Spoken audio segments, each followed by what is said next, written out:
This video will go through the basic operation of the Go To charge case.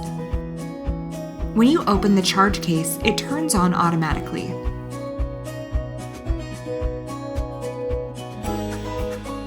The charge case should connect to Go To automatically if they've been paired before.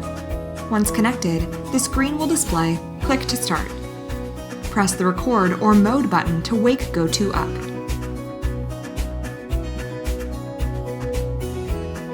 Press the mode button to switch to photo mode.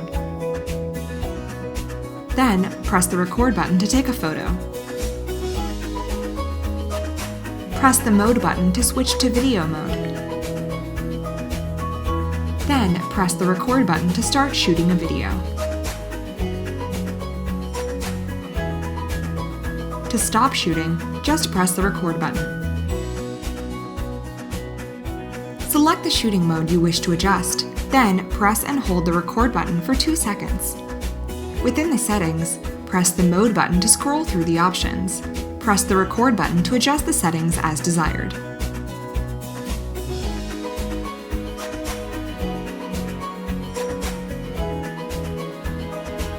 Alternatively, press the mode button to scroll through the shooting modes until you find the settings page.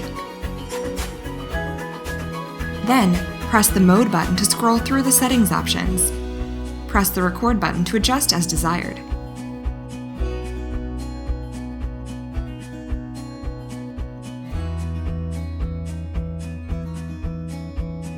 Close the case to turn it off.